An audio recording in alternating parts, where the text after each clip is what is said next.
This is the We Are Her podcast for survivors of abuse or assault to share their stories.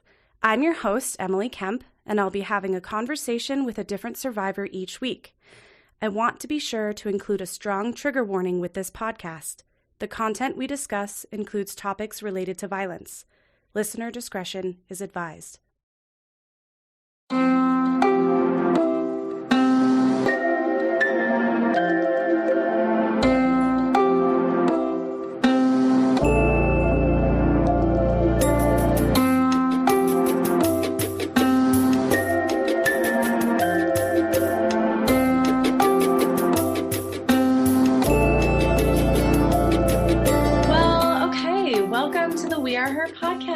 How are you feeling? Nervous. Nervous, yeah. I think that's pretty common, and I appreciate you being really honest about that. So we're just we're gonna take it slow and just have a conversation. And I know you want to kind of remain anonymous, and I'll be referring to you from your We Are Her handle, which is Blue Writing. And if you want to kind of introduce yourself as you know who you are on the blog and what's that been like for you, I think that's a great place to start. Okay. So I have written, I guess, two, when you're on the website, two, pages full of stuff for the blog. I really like it. It's a nice, outlet, and I really like reading other people's posts. It's very, makes you feel like you're not alone, and it's nice. I like it. It's very therapeutic. Yeah, I don't know. It was pretty crazy when I remember I first sent my first email to Stevie. I was like, "Here's some submissions," and she was she posted all of them. Nice. It was funny. I was like, what? Because I thought it was probably gonna be either all these are fine, or no, or it was gonna be one, and then it was all of them, and I was like, that's awesome. So it was a pretty accepting, supportive experience. I was cool. We're shit. Yeah. Awesome. Yeah, well, I think this is a great transition, and the blog is a huge part of We Are Her, and now that we have this podcast, it's also becoming a really cool outlet for survivors to share their stories. So we just appreciate you so much for being on the podcast. And I guess, I kind of want to just, since you don't want to do a deeper introduction, just kind of open it up for you to start sharing whatever it is that you want to share in whatever order and however you want to do that. Okay, cool. Hello. Sorry. No, it's okay. And we can take breaks whenever you need to. And this is about you and whatever you need and however you need to share it. So there's no right or wrong way. Okay, so I actually wrote down an outline to keep. Yeah. So that I don't go all over the place. Perfect. But yeah, I guess so. I kind of wanted to talk about I've had multiple incidents throughout my life, but I just want to focus on this one. Sure. And so I don't know, you guys know the Me Too movement. Yes. I don't know if you've heard of #ChurchesToo. No. But it's another section of it of people who either the abuser was from the church or a church leader, or the church had to bury it, all kinds of stuff like that. Okay. And so this is there isn't really a lot of them actually are also in the Messianic world. So then sometimes people put #synagogues too because I'm Jewish. Okay. But so I wanted to focus on that, I guess. But yeah. So Messianic Judaism is this weird section between Christians and Jews, and it's super small. Okay. And that almost makes it kind of cult-like, and it really has a lot of because of that they have a very here's their favorite people and they can do no wrong, and they're pedestal, which is super toxic, and there's just a lot of things with that in the community that I didn't actually realize until I got out of it. Sure. So, yeah, but so there's not a lot of youth in it. And so when I was 14, I actually wound up moving states to go where the biggest youth group was. Okay. Or youth group. So, and I had, I was really good friends with everyone. And there was this one guy that everyone knew us as siblings. I spent Father's Day with their family. We literally were best friends all the time. And yeah, he actually then also later wound up moving from his old house to across the street from my house when I moved in. Wow, Too, okay. which was So like yeah, close, your families are close, but also like physically close in proximity yeah, to you. Yeah. So a lot of interaction. yeah, like a lot. Okay. And so, anywho, so I didn't even realize that it was very like manipulative until afterwards, but he used to like, he started doing this thing where he would like there's like a highway, not a highway, sorry, like a busy road in between our two houses. And so, at night, he would go out there and he would be like texting and threatening to go jump on the road. And it was like, I would always just be like, I wasn't really necessarily, I know a lot of the other girls that I found out later, like he would be like, they would be all like, oh, and I was just like, get your dumb ass inside. And I would be like, come here. And so, at my house, like in my room, I had this one window with a window AC unit. And so it's the only window that didn't lock. And so he knew that because then he started coming over. And I would text him and be like, dumbass, come over. And so we'd just like hang out in my room, listen to music, whatever, just like chill for a while.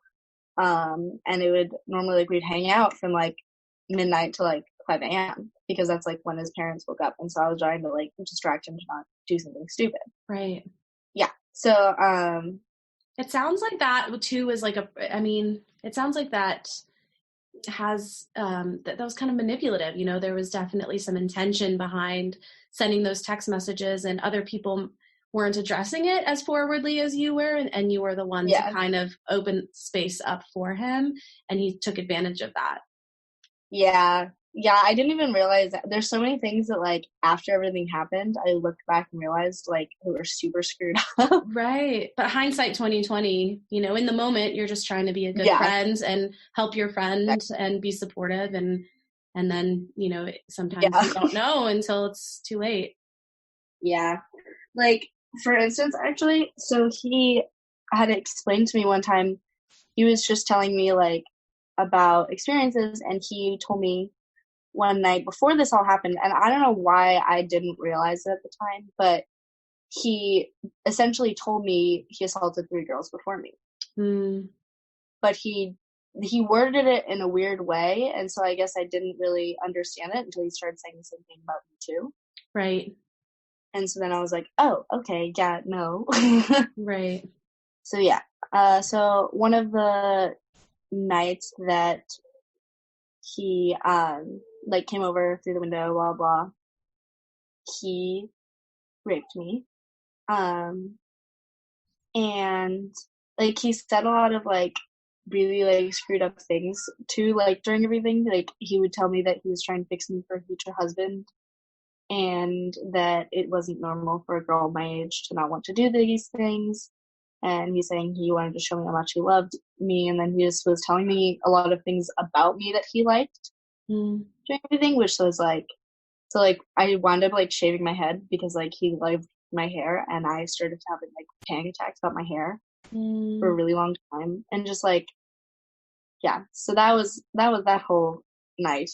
Well, and I really appreciate you sharing those details, because I think we have stereotypes about what sexual assault and rape looks like. And it, you know, like you're walking down the street and someone jumps out from behind a bush, and there's a struggle and a fight, and, you know, and then there's an assault, and then they run away, and you don't even know who this person is. But most sexual assault happens by someone you know, and it can be very manipulative in the way that you described, where it makes it very confusing for that victim or survivor, where it's like, well, they said so many nice things. How could that have been what happened to me, you know? And that's a tactic, like that's an intentional tactic to try and keep that person confused and from reporting. But I just really appreciate you sharing that piece. Yeah. You know, so that was kind of a defining moment. And where did things go from there? Yeah, so actually, it was the same like time period of like the midnight to like 5 a.m. that everything happened. And so I remember when he left, like 10 minutes later, you know, the time it took him to like get back to his house, because essentially he would stay out until just before his parents woke up, so they wouldn't know he was gone. Right. And so he texted me about how like I got him all riled up and all this stuff. And it was like super like I was just like not like I literally just like didn't move for a full 12 hours. And I just sat there and I was like, what? And yeah, I don't know, it was a whole thing.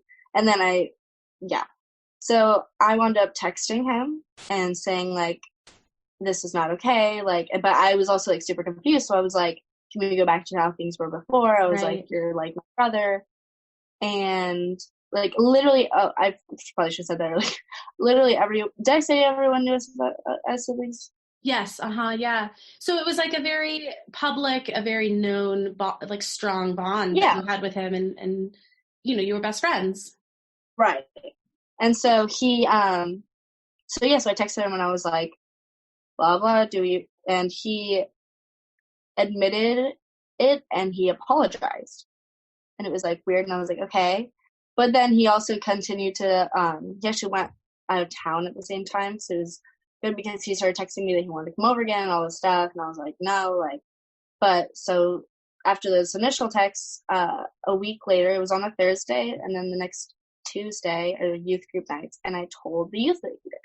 And she told me she wished she could help me. And she said that I don't remember what all she said, but she kind of just like brushed it off and ran off to a meeting. And so I was like, okay. So we talked in depth about it multiple other times too. And yes, so first of all, like I said, with the people being like on the Messianic thing being super toxic with the golden people, he was total golden boy, worship team, prayer team, like everything.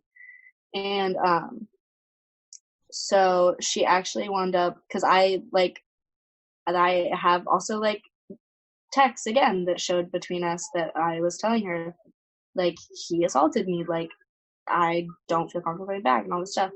And she actually wound up trying to pray my fear away, saying that she was like, I'm sorry she said that she was sorry. She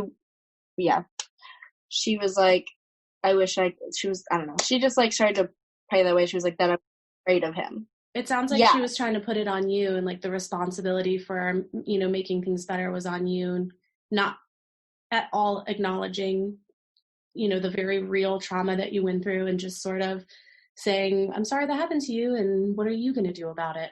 Right. And like, she literally was like I didn't have, like my mom and I did not have a good relationship at the time. And she, like the youth leader was literally like my mom. Right. Well, and the way that you described this community being so tight-knit and like a family environment, and you went to someone that you trusted and respected and was hoping would help you, and that did not happen. Exactly. Yeah. So that happened. And anyway, so he started coming up to the window at night the next like 6 months, like all the time. He would come and he'd try to get in. I punched him in the face one time. And so that started happening. And so I started,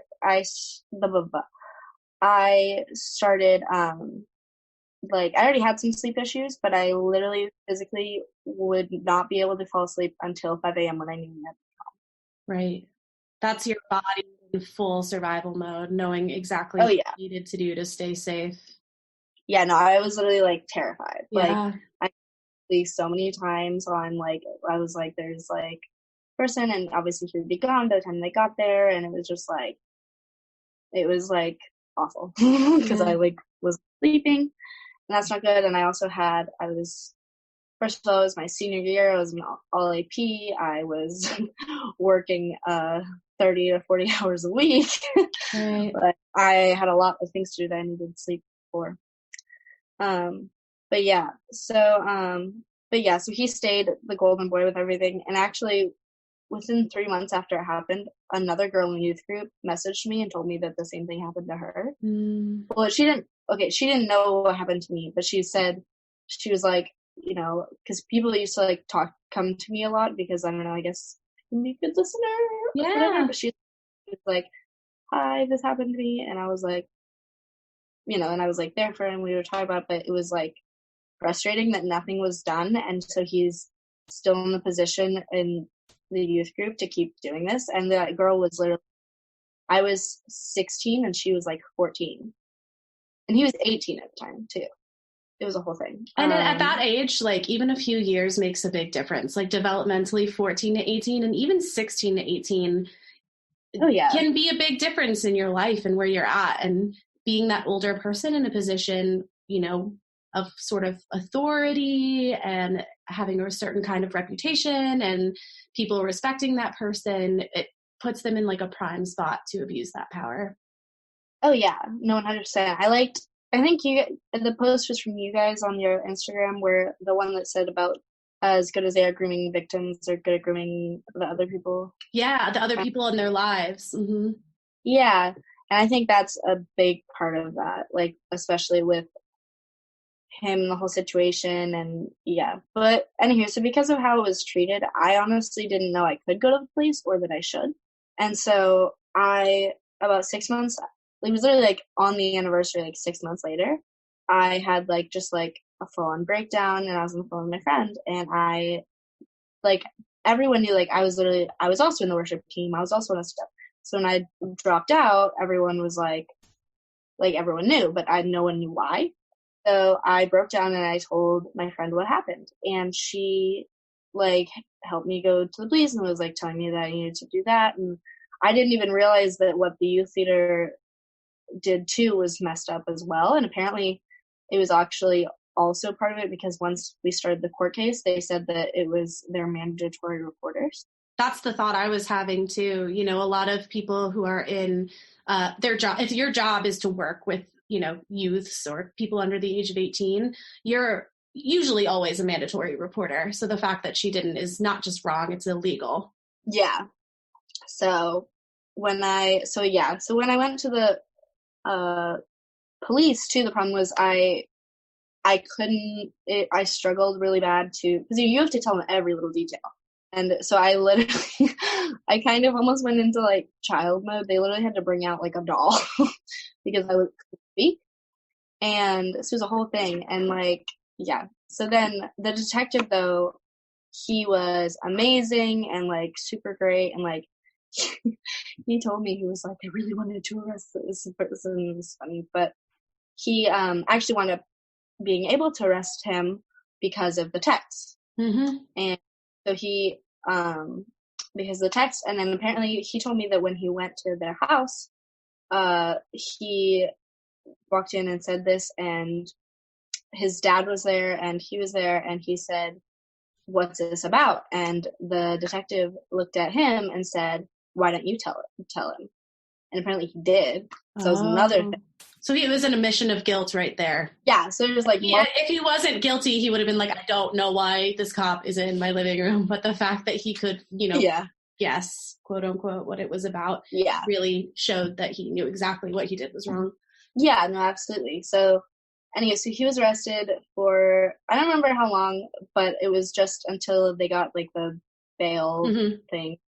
And so then there's a lot of issues with the policing because I wasn't able to fully speak everything. They weren't able to charge him with the full thing because they said it was, because they had to ask me, they said that asking what happened next was prying or whatever.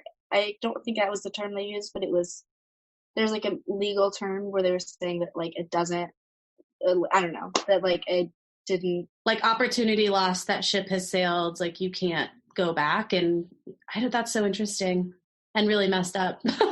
Yeah, it is. And so that was like, so they were only able to charge him with misdemeanor. And they also had an issue because pursuing the mandatory reporter, because it was just a misdemeanor, then they were only like, because it was just a misdemeanor, they couldn't go to like, I guess like I don't know if there's like another level or whatever with the police, right. Because the youth group place is in one county and my house is in another. Mm-hmm. And so the detective could only do things about what happened there. So he was trying to go after the mandatory reporter too, but he literally could not. And because the thing only happened here, it was like a whole thing. And then he tried because I texted her while I was at home, but it's still like, he said it didn't count, and he was really frustrated about that. But yeah, so just these rules are so antithetical to helping people that it's just so like asinine boundary issues that prevent people from being able to get justice or, you know, seek help. That just makes it so counterintuitive to what the justice system should be. And that's so frustrating. Yeah, it's really ridiculous. It's like, why? I don't know. I think it's like the system was almost built for rapists and not the victims. But yeah, so that happened. And so, yep, sorry, I'm completely blanking. That's totally okay. Yeah. So, yeah, so that was the whole thing. So it was like very complicated and confusing. And I'm assuming he didn't get any jail time, right? So did he just continue to like live across the street from you, or? Yeah, so I wound up actually moving in with a friend's family, and about 5 hours away. After the things started going through, and yeah, and I also I want to say that so they gave me so first of all, they said that I didn't get a victim's advocate because it was only being charged with a misdemeanor. But I was like, I just need someone to explain what the hell is going on, because I was getting the subpoenas, and I was like, what the fuck's happening? No one was explaining anything to me. And so I showed up at the courthouse. And first of all, the first thing I went to was the Victims Advocate Center. But that was in the side, and they said, this is only misdemeanor, you're not allowed in this building.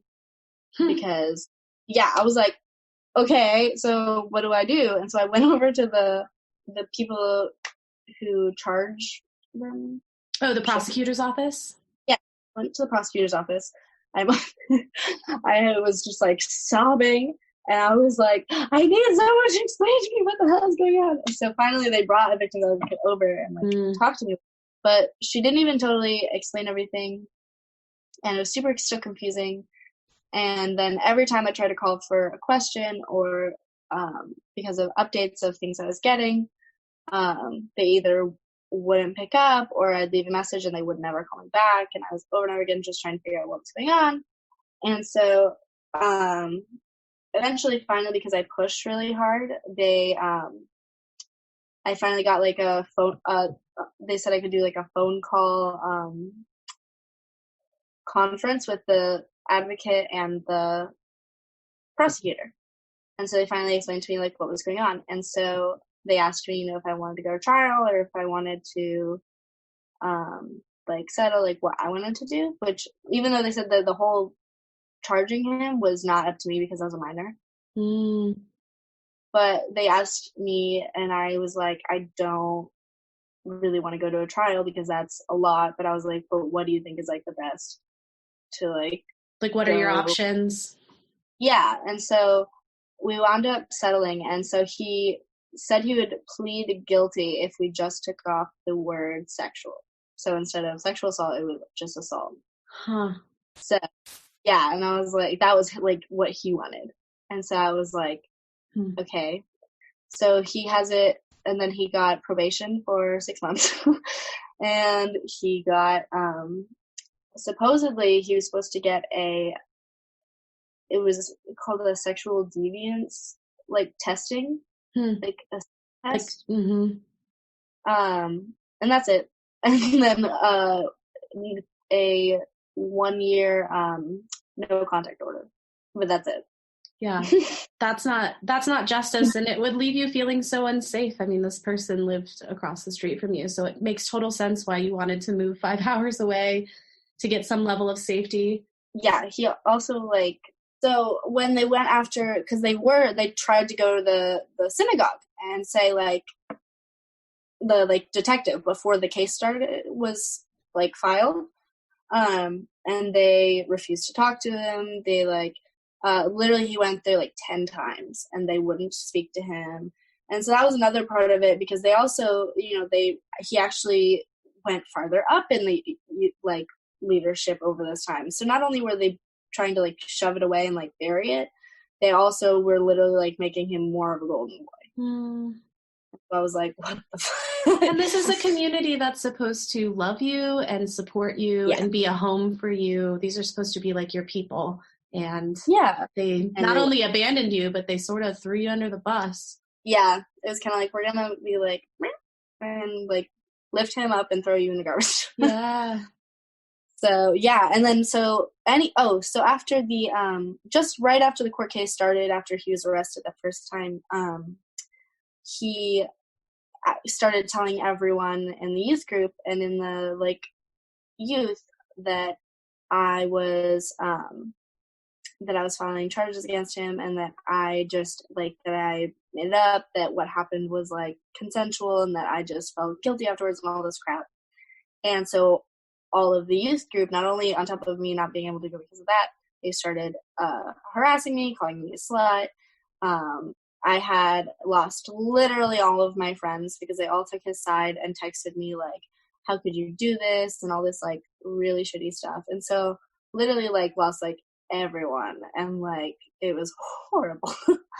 So it was like, on top of that, it was just like, let's just keep adding on to, like, all the things. And so it almost, most of the time, it made me feel like I shouldn't have said anything, because then everything would still be fine.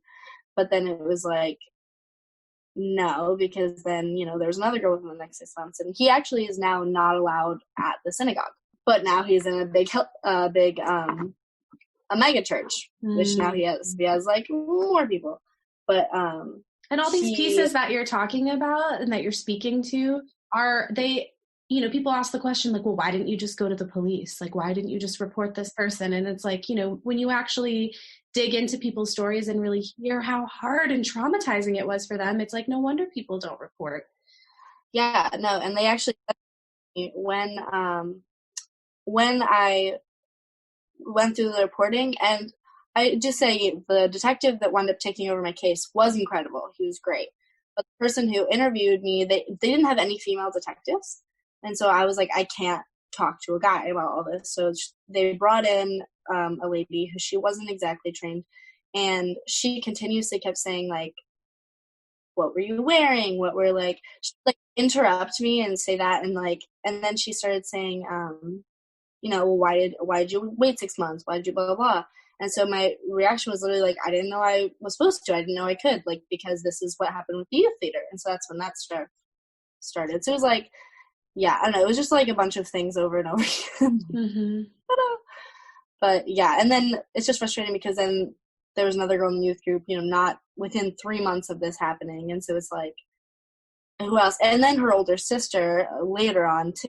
Was like, there's just like so many people. Do you know if they ended up coming forward at all, or did they sort of keep, you know? Okay. No, because I told the police officer, but it was on Snapchat, so I didn't have the text still between me and the girl. But, you know, I told them because they asked if I knew anyone else, and so they went to her and she denied it. So, which is okay. Like, yeah, I'm not 100%. But, yeah. I think it just speaks to how scared people are and how, and you know, she was probably watching you go through the experience and think, oh, heck no, I'm not saying anything, you know, and that all just creates this culture of silence around reporting. And I totally understand why someone would not want to do that, but I was just kind of curious. Yeah. So, yeah.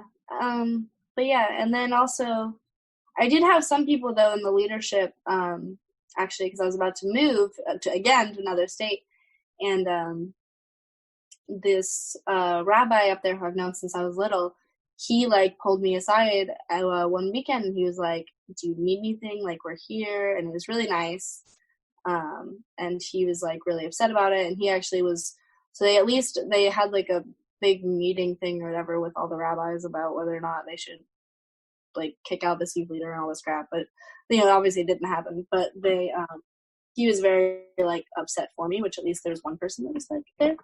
Which is not justice, but it does make a difference when there's, like, someone, just even one person who can, you know, be kind and compassionate and believe you and listen and support. Yeah, for sure. Yeah, so, you know, you move out of state, so that's where we're at, and you moved out of state, and then kind of what did your life look like after that? So, for a long time, I actually wound up, the family that I moved in with, they were also like a Messianic rabbi, and so I had to, while I lived with them, I had to go to synagogue every Saturday, and I would stress vomit every Saturday because like I could not handle it. And it's not that he was even there; it was like any place of religion just made me so sick, and like terrified, and so that was just like really like just like re-traumatizing.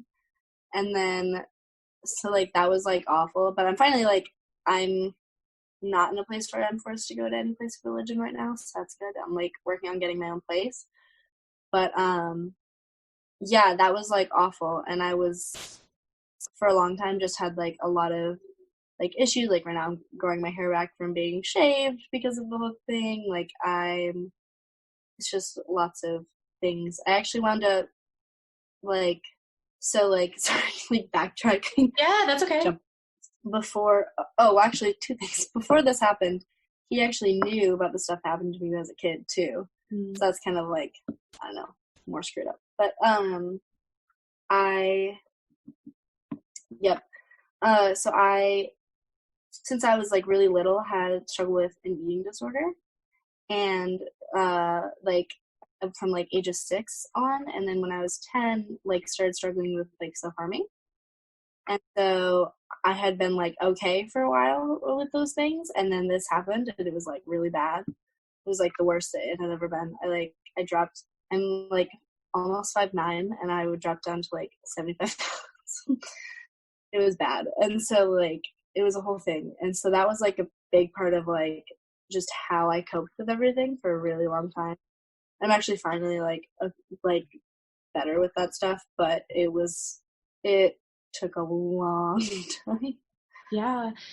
And I think there are misconceptions around some of those coping mechanisms and why people do them. You know, like, oh, they just want to meet some sort of beauty standard or whatever. And it's so much more about, like, I know a lot of survivors who have struggled with similar issues. And it's because when someone takes your power and control away, you are looking to try and control something in your life. And for a lot of people, they can control that. They couldn't control what happened to them, but they can control like what they put in their body and or not put in their body. And so it's a struggle to try and find your own strength and power again.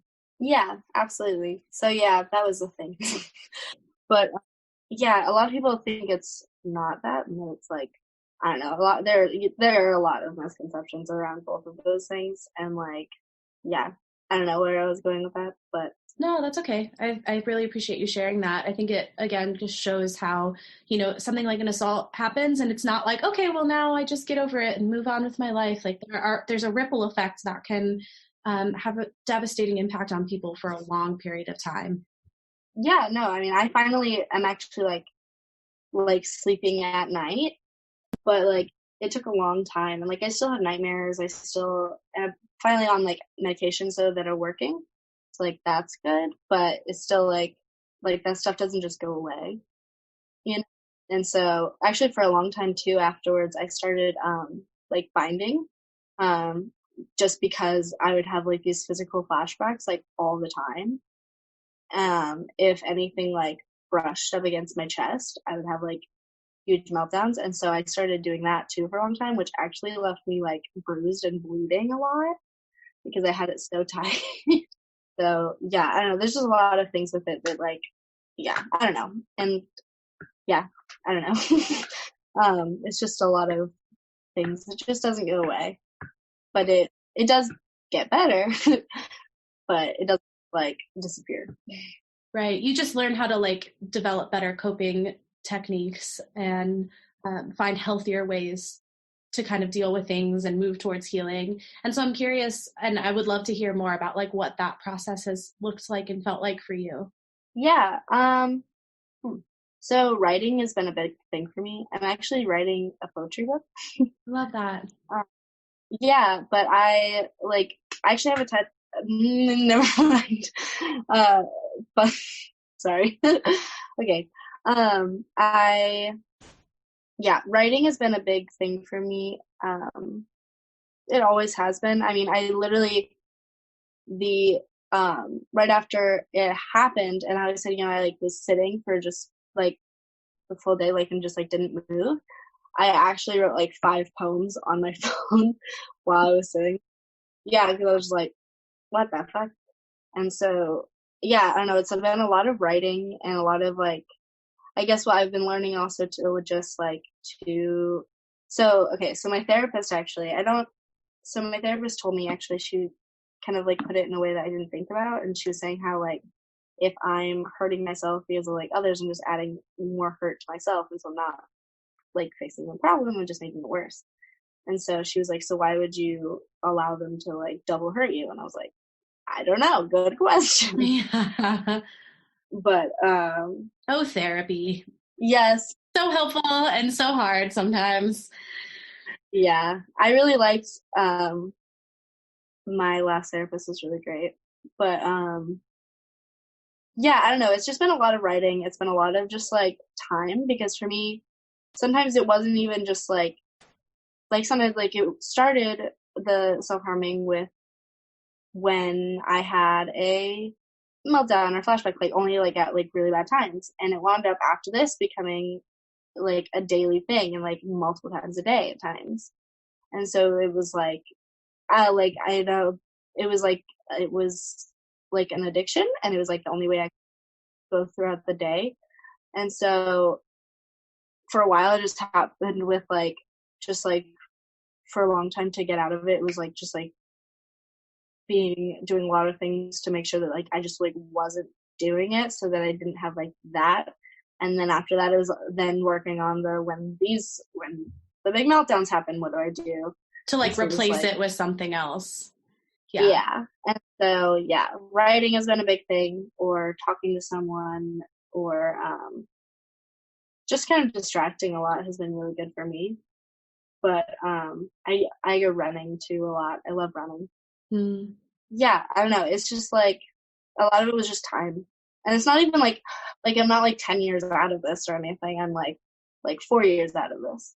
So it's not even that crazy long, but like it but like just, I mean, even like I remember like the first like 6 months of like not doing anything was like a big deal. And it was like, yeah, I don't know. Yeah. Yep. And to be able to celebrate those milestones, like, you know, you don't just arrive one day at being perfectly healed. And so the journey is nonlinear. It goes up and down. But when you do make baby steps and you are making progress, taking time to celebrate and to, you know, like, and to mark those really important baby steps and to congratulate yourself and to love on yourself.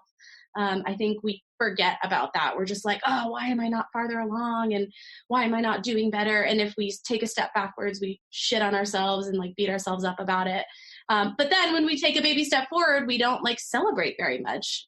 So I really appreciate that perspective of like, you know, it was 6 months and I didn't self-harm. Like, that's a big deal. So here you are today. You're like still making progress and taking those baby steps. And I'm curious to know if you had anything that you wanted to share for any survivor who might be listening. I don't know. I guess, oh, I know. I had something. Okay. So, yeah. I kind of wanted to like touch on, because like English. You know, I was saying like churches too, the hashtag churches too. Mm-hmm. I just like, I don't know, people like who have been in similar situations with like the church or synagogues, like making it worse and stuff. Like, I don't know, just to not feel alone, to know it's like a thing. Like, it's not just like, oh, 1 or 2 people, like it's a big thing. Like, I've found over time, like, that there's like a lot of people like who've been in very similar situations. So I guess just to know that you're not alone, and also to write, find any way you can. I actually used to like, sometimes I would just feel like I have to scream, so I'd go and I would like go to like our pool outside, and I just like sit on the bottom of the pool and scream because no one could hear me. Oh, I love that. Yeah, I scream in my car sometimes with the door closed, and I'm like, hopefully no one hears me or they think I'm like a crazy lady sitting in this parking lot scream crying. But yeah, I love the pool idea. That's great. That's funny. Yeah, that, or like I've done when I used to be in a big city, if you see like the subway going like this, and as soon as it starts like running fast, if you scream into it, no one can hear you. Cool. I saw that on a TV show, and then I tried it, and I was like, wow. I want to start like some sort of blog where we can get people to share all of the creative ways that they have found to scream and not get noticed. Yeah. We are her community. How do you get away with screaming? Great. Put it on the Instagram. That's funny. Oh my God. Yeah. What I'm kind of hearing is this idea of like maybe like don't be afraid to speak up or use your voice. And I'm wondering, like based on your experience, even though I saw you kind of starting to say it might not go well, even though for your experience it didn't always go the way that it should have. I'm wondering to know, like, do you still feel, I mean, like, how do you feel about that? Do you feel like it was worth it? Do you feel like, are you proud that you still stood up, or?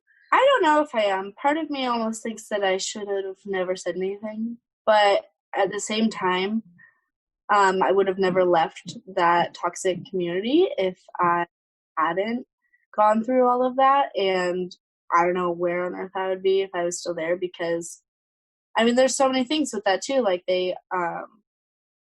I'm also gay, and like that's a big thing. And then like as you grow older, like that's a big no-no. And like there's just like so many things that were so toxic, and I never was one of the favorites that they had in their little thing. So you almost always felt like an outsider, but also then there were times where like everything just seemed so perfect, and it was like, I don't know, it was weird. It's a very strange community, and it's very like, I don't know, it was just really toxic. And like, I don't know, for like anyone who's like in a situation like that, like don't be afraid to like leave the community. And for a long time, like I was like so upset about leaving because it was my whole world, it's my whole life. And so like I was really upset about leaving. I would try to go back in different ways, and like now I don't even think about it. Like I don't ever want to go back to a place like that. And I like I don't know, it just opened a lot of like things, and like I over time realized more and more how toxic it was with lots of things like that. And also like they actually one thing that the youth leader said at one point was that someone asked if she thought that the, you know, trauma or things like that was a punishment for something. And she said yes. And so that was a whole thing too that they taught about, that if something bad happens to you, it's probably because you did something bad, and that's why. Like God's punishing you somehow. Yeah, and I was like, no. And so, I don't know, there's just a lot of really toxic things that, like, I don't know, maybe if you're in, like, a super closed religious community, or if you're in the Messianic world, to, like, I don't know, maybe take a step back. Yeah. And see all the things and see if it's still, like, a safe place to be. I don't know. Right. And I don't know a lot about the Messianic world, but I do know that, yeah, no one. Yeah, but no one doesn't answer in it. Ooh, I'm going to do some Googling after this. But I do think that there are a lot of religious communities out there and non-religious communities. And I think it's like very, very much a part of human nature to crave being in a community with other people. And so it's super traumatic to lose that, regardless of like the toxicity and some of the problems you were having. You were talking about how it was your whole world, and that sense of communities being totally stripped away, and then you're just kind of left on your own. Like that's incredibly traumatic. And I just want to throw out there that like if you are a survivor and you are looking for community, there are places that will receive you. I mean, the We Are Her community is predominantly online, which can be pretty safe for folks. But there are often, other resources like in person locally that you can get connected to, whether those are support groups or non-religious communities like the Universalist Unitarians or whatever. There are other places that you can get plugged in and feel really supported. And I just think that that's an important message. Yeah, I don't know if like depending on where people live, but you can, like, I go to a women's center here, and they like for free, and they also, you can actually get therapy for free there. Wonderful. You're a survivor, yeah. So like that was a really nice, like I love the online We Are Her community. And then the group in person too has always been like really great, and I love that. So I don't know if that's available everywhere, but it's worth to like look it up. Yeah. All right. Well, do you have any final thoughts for us before we kind of wrap up? Anything else? Yeah, that's okay. My brain is still going blank. That's all right. And I think I think maybe an important piece too to touch on is like, you know, I know you keep saying like, sorry, my brain's going blank, but I think it can be really hard for people to go back into these traumatic spaces and kind of blanking out or disassociating or remembering things in bits and pieces or non-linearly. Like that is all a very normal response. And I hope you don't feel embarrassed about it. I think it's I appreciate how raw and honest you're being, and you're not trying to like perform, like you're telling your story and it's coming out sometimes in bits and pieces or you're blanking out. And like, that is a very normal response when you're trying to unpack trauma. Yeah. Do you know what, I always forget which one it is. I don't remember if it's depersonalization disorder or derealization disorder, but do you know what that is? Yes. Yeah. But if you want to explain, I think that'd be great. Yeah. Oh, okay. So I actually developed it. So I have CPTSD and PTSD. And so from like my childhood stuff, and then my like PTSD is mainly just from like this situation. It was like a big before and after. And so I feel like kind of like I'm dreaming a lot of the time almost. You're like kind of like floating, and it's like you're just very like detached, and like I mean like there are times like when it's depersonalization where you don't feel attached to like in your body at all. And then the derealization is just like being detached from like things around you. And so, and it literally has been like a constant thing. It was like, I liked how my therapist like said it. She was like, your brain just like parachuted out for safety. And like, even though like you're safe now or whatever, like my brain is still just like, nope. And so, and there's like not a lot of like treatments for it, but I don't know, it's just like it's weird because it's like, I don't know, it's like this really weird just like feeling of just floating all the time, that you're not, like nothing is real almost. And so, yeah, I don't know, it's like, it's weird. It's like there are things that you want to experience, but when you're experiencing them, you're like not there. Like laughing with my cousins and stuff is like weird. And like, I don't know, it's weird. It almost brings on like depression more sometimes because you're like, I can't feel all the good things. And so I don't know, it's like weird. It actually is though better than when it started for me, because I'm no longer having like the depersonalization things where I'm like completely detached from myself unless something like really triggering happens. But I'm still very like floaty. Yeah. A lot of the time. But yeah, I don't know. There's actually, if you could look up on YouTube, Dodie Clark derealization disorder video. She has one with a therapist. That is how I explain to people, is I just send them that video. But that, yeah. So I try to explain the best I could, but she explains it much better. So if you want to know what that is, there's that. Love me some resources. And really, like, thank you so much for being so vulnerable and so like raw and real and open. I think it's really helpful for other survivors and non-survivors, you know, just like the lay person, to become more educated and get a deeper understanding. And it's one thing to like read an article about it, and it's another thing to like hear someone's personal story, and that resonates so much deeper with folks. And so I just so appreciate you willing to share and be on the podcast. For those of you listening, she's giving a thumbs up through the Zoom video. You can't hear thumbs up. All right. But yeah, thank you so much. Yeah. Yeah. Oh, thank you for having me. I'm like, what? It's so like weird that I'm like here. I'm like, hi, what? Yeah, I don't know, because it's like weird, and like, it feels very like insignificant. And then it was like, get on the thing, and I was like, what? Yeah, I mean, it's a big deal to share your story. It's a big deal, and I like this format though, because it's really safe for people. You can do it like in the safety of your own home, and you can be anonymous, and no one can see who you are. And yeah, which I do want to say, I wish I could be anonymous, but it's mostly just because the community is still very like right at me, like, so I'm like, the only reason I'm like anonymous is mostly just for my own safety from it, because there's like a lot of like like it's still like a big thing going on throughout it, but like because I'm not there, I don't see it at the time, but like it's, and that's a reality a lot of survivors live with. It's not always safe to be public with your stories, so I'm just so glad that we have this opportunity. Yeah, me too. It's really cool. And I like I have an anonymous like Instagram that's with the same handle, and that is like, I will like, there's like 2 people that are like really close to me that I've like let them like follow it, and like they read my weird her stuff, and it's funny, they like check it all the time, they'll text me about it, and it's like sweet. But like, yeah, I don't know what I was going with that. Putting your story out there, getting supported by people, super important. Yes. More thumbs ups. No, I love it. I love it so much. Well, with that, I think we're going to wrap up, but yeah, thank you so much. Yeah. Okay. Bye, Blue Writing. Bye. We hope you enjoyed the podcast. Be sure to subscribe and don't forget to check out our online community at weareher.net.